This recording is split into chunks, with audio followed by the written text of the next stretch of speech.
All right, today we're going to deconstruct a pretty wild worldview about the entire global financial system. Now, this is all based on one single, very detailed interview that offers a really radical way of looking at money, power, and, the limits of what we can actually control. So let's just dive right in.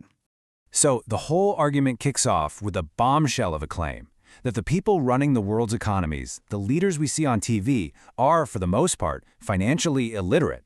Their expertise, as this perspective puts it, doesn't go much further than their own personal checking account. And that really gets us to our first big idea here, what you could call the illusion of expertise. It's the notion that even at the absolute highest levels of power, a true, deep understanding of finance and economics is just incredibly rare. I mean, here's the key distinction being made. World leaders get to where they are because they're great politicians. They know how to get popular and win elections. It's not because they have this profound, systemic grasp of the economies they're suddenly put in charge of. But hey, this isn't just about the leaders. This worldview suggests the problem is also with money itself. The way it works is just profoundly counterintuitive for pretty much everyone.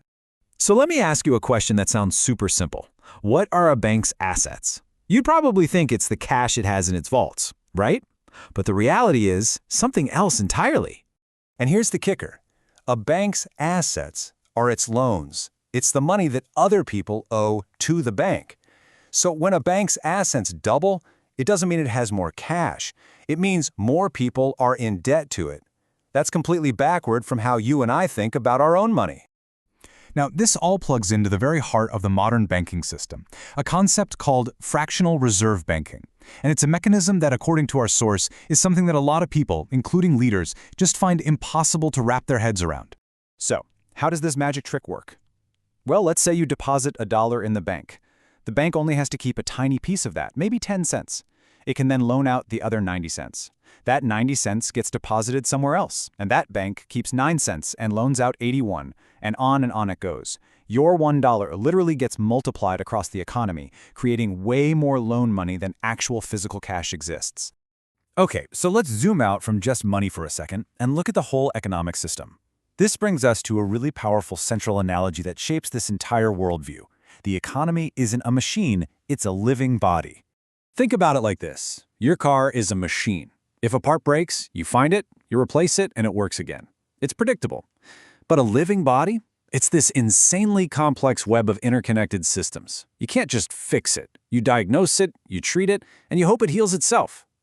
The argument is that the global economy is just like that. It's a complex, unpredictable, living thing. And look, this isn't just some clever metaphor. It's a serious scientific idea. You have places like the Santa Fe Institute, which were created for this exact reason, to try and figure out if we can even begin to understand how these huge, complex organic systems behave. If that still feels a little out there, just think about modern AI right now. We build these incredible systems, we give them a goal, and they go and achieve it, often better than any human ever could. But if you ask the engineers, okay, but how did he get that answer? A lot of the time, the honest response is, we don't actually know. We built the thing, but we can't fully explain its thought process. So where does a theory like this get its ultimate test? Well, during the 2008 financial crisis, of course. And our source material offers this absolutely surreal perspective on the whole collapse, from inside a solitary confinement jail cell.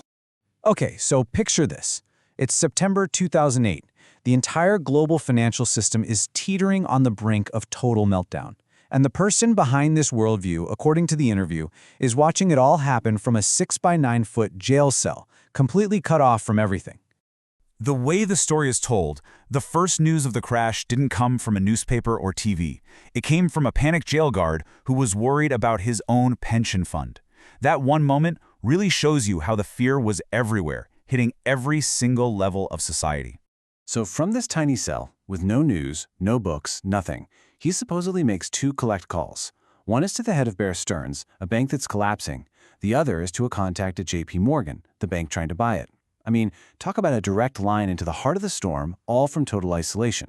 And so what was the advice reportedly given to a Treasury official a day later? You guessed it. It comes right back to that core idea. He said you've got a sick patient here. You can't think about it like a broken car. The system's blood, the money, the liquidity was vanishing. The only move was to pump blood hard and fast into the body of the economy, just to keep it from dying. So what does this all lead to? What's the big, mind-bending takeaway from this whole worldview? Well, it's the idea that our whole search to completely understand and predict these systems might just be a waste of time. And this is the ultimate point. The argument is that no one understands it. Not the PhDs, not the Wall Street quants, nobody. Because the word understand really just means it's predictable. And a system this complex is simply not predictable. It's described here not as a system, but as a miracle. And to bring this back down to earth, just think about all the things in our own lives that science can't put into a neat little equation.